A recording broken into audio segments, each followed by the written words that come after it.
మహిళలపై నేరాలకు కఠిన శిక్షలు రాష్ట్రాలు సీరియస్ గా తీసుకోవాలి. ప్రధాని మోదీ దేశానికి సెక్యులర్ సివిల్ కోడ్ అవసరం. బంగ్లాదేశ్ లో హిందువుల పరిస్థితిపై భారతీయుల్లో ఆందోళన. అక్కడ త్వరలో సాధారణ పరిస్థితి ప్రపంచానికి అన్నం పెట్టే స్థాయికి భారత్ ఎదగాలి. వరల్డ్ స్కిల్ క్యాపిటల్ గా భారత్. త్వరలోనే 3వ అతిపెద్ద ఆర్థిక వ్యవస్థగా ఎదుగుతాం. 2047 నాటికి వికసిత్ భారత్ లక్ష్యం. 5 ఏళ్లలో 75,000 మెడికల్ సీట్లు. ఘనంగా 78వ ఇండిపెండెన్స్ డే. ఎర్రకోటపై 11వ సారి జాతీయ జెండా ఆవిష్కరించిన మోదీ. చాలా మంచి ఇది వెలుగు పేపరు రాసిందా, మోడీ నిజంగా ఈ మాటలు అన్నాడా ఒకసారి చర్చ పెడితే, మహిళలపై నేరాలకు కఠిన శిక్షలు అన్నారు కదా. గా బ్రిజ్ భూషణ్ గాడు ఒలింపిక్ లో మొన్న జస్ట్లో మెడల్ మిస్ అయింది. ఏది? వినేష్ పోగట్ 1 సంవత్సరం పాటు బ్రిజ్ భూషణ్ వీళ్ళ పార్టీ ఎంపీ మీద వాడు లైంగిక వేధింపులకు పాల్పడతాడు, లైంగిక వేధింపులు చేస్తాడు. వాడు ఈ మహిళా క్రీడాకారుల మీద లైంగిక దాడులు చేస్తాడు బ్రిజ్ భూషణ్, ఈ బీజేపీ ఎంపీ గాడు అని చెప్తే వాని మీద ఏ చర్య లేదు, వాడిని సస్పెండ్ చేయలేదు. పైగా వినేష్ పోగట్నే టార్గెట్ చేసి ఆమెను విచిత్రమైన హింసలు పెట్టిన. ఆఖరికి 100 గ్రాములు ఎక్కువ ఉన్నదని మొన్న పథకం నుండి ఆమెను బరిలో నుండి మొత్తం తప్పించడానికి ఈ బీజేపీల కుట్ర చేసిండ్రు. రాత్రికి రాత్రే 100 గ్రాముల బరువు ఉన్నదట. అంటే అంతకుముందు ఆ బరువును మీరు లెక్క కట్టలేదా? ఖచ్చితంగా కుట్ర జరిగింది.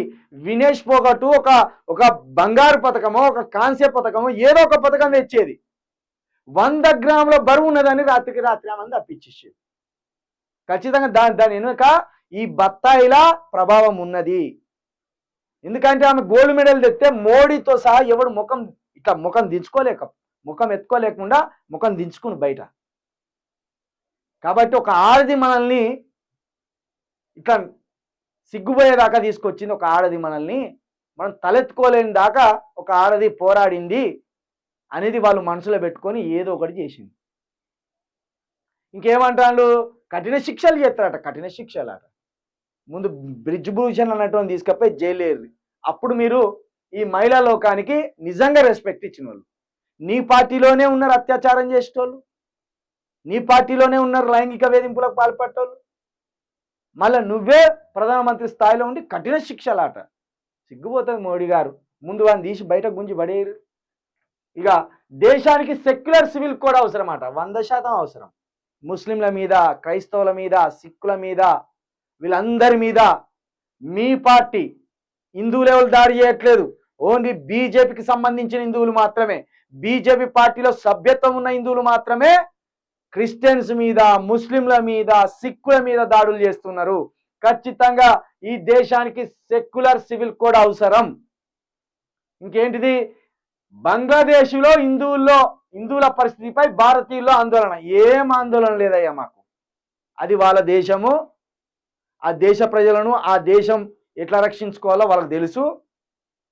ఇక్కడ ఏమంటాను, నిన్న మొన్న కొంతమంది బంగ్లాదేశ్లో హిందువుల మీద దాడి జరుగుతుంది, మేము ఖండిస్తున్నాం అన్నారు. ఎక్కడ చచ్చింది మీరు? అక్కడ హిందువులు మైనార్టీలు. అక్కడ పైగా హిందువులు ఎవరు? అక్కడ హింసించబడుతున్న హిందువుల్లో ఏ కులాలు ఉన్నారు? బీసీలు, ఎస్టీలు, ఎస్సీలు ఉన్నారు. అక్కడ మైనార్టీలు హిందువులుగా ఉన్నప్పుడు వాళ్ళ మీద దాడి జరుగుతా అంటేనేమో కంచెలు మొత్తుకుంటాను. మరి ఇక్కడ మైనార్టీలుగా ఉన్న క్రైస్తవుల మీద, ఇక్కడ మైనార్టీలుగా ఉన్న ముస్లింల మీద, ఇక్కడ మెజార్టీగా ఉన్న హిందుత్వం పేరుతోటి బీజేపీకి సంబంధించిన వాళ్ళు దాడులు చేస్తా అంటే అప్పుడు ఏం చేసిండ్రు? అప్పుడు మీ నోళ్ళల్లా బెల్లంగడ్డలు పెట్టుకున్నారా? అక్కడ మనకు దెబ్బ తగిలే వరకేమో బాధ అనిపిస్తుంది, ఇక్కడ చంపుతుందని మాత్రం సంబరంగా చంపుతాను కదా. మనిషి అనేటోని మీద ఎవరి మీద దెబ్బ పడ్డా కూడా అది బాధాకరమే. కాబట్టి మతం పేరు మీద ఎక్కడ దాడి జరిగినా, అది ఏ మతమోని మీద దాడి జరిగినా ఖచ్చితంగా దాన్ని తీవ్రంగా ఖండించవలసిందే, దాన్ని అడ్డుకోవాల్సిందే. ఇక్కడ ముస్లింలను చంపిన తప్పే, క్రైస్తవులను చంపిన తప్పే, అక్కడ బంగ్లాదేశ్లో హిందువులను చంపిన కూడా తప్పే, రెండు సమానమే. కాబట్టి బుద్ధి తెచ్చుకోరు ఇప్పటికైనా. ఇక ప్రపంచానికి అన్నం పెట్టే స్థాయికి అంటే అది కాని ముచ్చట. 140 కోట్ల ఇండ్లు, 25-30 కోట్ల మందికి ఇంకా రోజుకొక్క పూట అన్నం కూడా అంతలేదట. అది కాని ముచ్చట. 78 సంవత్సరాలు వచ్చినా ఇంకా అన్నం లేదంటే ఇక ఇంకెన్ని సంవత్సరాలు కావాలి మనకు అన్నం దొరకాలంటే? మనకే అన్నం దొరకదు, ఇంకా విదేశాలకు పెడతామంటే అది నమ్మలేని ముచ్చట మోడీ గారు. ఇక మీరు తొందరగా దిగిపోతే సంతోషం. ఎందుకంటే 72, 73 సంవత్సరాలు వచ్చినాయి. ఈ ముసల్తనానికి కూడా మీరు ఈ దేశాన్ని పరిపాలించే శక్తి మీకు లేదు. ఆ శక్తి లేదు, ఆ ఆలోచన లేదు. నువ్వు ఎప్పుడైతే ప్రధానమంత్రి అయినావో మొత్తం మత యుద్ధమే జరుగుతుంది. మతం పేరు మీదనే రాజకీయం జరుగుతుంది. అభివృద్ధి పేరు మీద ఎక్కడ రాజకీయం చేస్తలేను. కాబట్టి నీ అసలు దిగిపోవడమే ఉత్తమం. ఈ బీజేపీ ఎప్పుడైతే ఈ దేశంలో అధికారం కోల్పోతుందో కాస్త కూస్తో అప్పుడే కొత్త మార్పు వస్తుంది.